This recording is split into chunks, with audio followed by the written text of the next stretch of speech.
গত 18টা বছর এই আওয়ামী লীগ ফ্যাসিস্ট সরকারের নির্যাতনে কেউ শান্তিতে নাই। হয়তো মুষ্টিময় আওয়ামী লীগ যারা খুব বেশি বড় মাপের নেতা ছিল তারাই একটু ভালো ছিলেন, আর নবা আওয়ামী লীগ সমর্থক যারা ছিলেন তারাও মনের জন্য ভালো ছিলেন।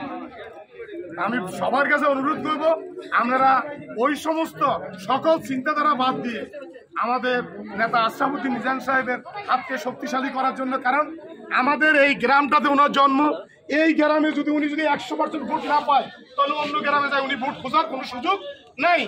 আমার অত্র এলাকার ভাই বোন মুরব্বী সবাইকে আমি আমার পক্ষ থেকে আসসালামু আলাইকুম। আসলে আজকে এখানে অনেক নেতায় অনেক বক্তব্য দিয়েছেন, আমার বক্তব্য দেওয়ার মতো আসলে কিছুই নেই, কারণ এখানে সিনিয়র নেতারা বক্তব্য দিয়েছেন। তবে আমি শুধু চট্টগ্রামবাসীর কাছে আমার একটাই অনুরোধ থাকবে, অতীতে আমরা এক একজন এক এক মত এক এক ভেদের ছিলাম।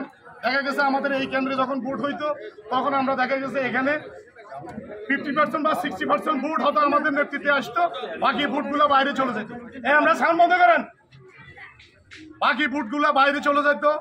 এবং এই চট্টগ্রামে দেখা গেছে যে আমাদের অনেকেই লোক আছে যারা দুইল করে, এদিকেও কথা বলে এদিকেও কথা বলে, দুনো দিক থেকে তারা স্বার্থ নেওয়ার জন্য কাজ করে, কিন্তু নির্বাচনের সময় তারা ভোটের কাজ করে না।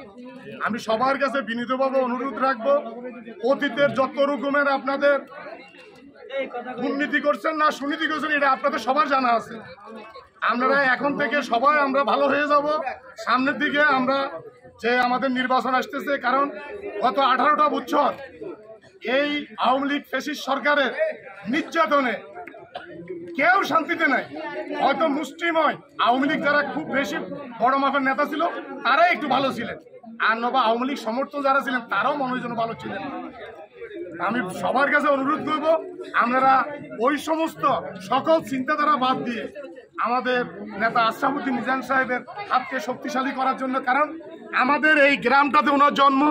এই গ্রামে যদি উনি 100% ভোট না পায় তাহলে অন্য গ্রামে যায় উনি ভোট খোঁজার কোনো সুযোগ নাই। তাহলে আপনারাই ওনাকে সম্মানিত করতে পারবেন আর আপনারাই ওনাকে অপমানিত করতে পারবেন। তাহলে আপনাদের এই ভোটের উপরে নির্ভর করবে। আর আপনারা এই যে আমি এটা পাইনি ওটা পাইনি এগুলো নিয়ে এত টেনশনের কিছুই নেই। আমাদের যে মেইন নেতা তারেক রহমান উনি বলেছে বিএনপি যদি ক্ষমতায় আসে আপনাদের জন্য ফ্যামিলি কার্ড দিবে। ফ্যামিলি কার্ড মানে কি? যেটা হলো ওই কার্ডের মধ্যে আপনার অন্ন, বস্ত্র, বাসস্থান, শিক্ষা, চিকিৎসা সবগুলো এটার ভিতরে থাকবে।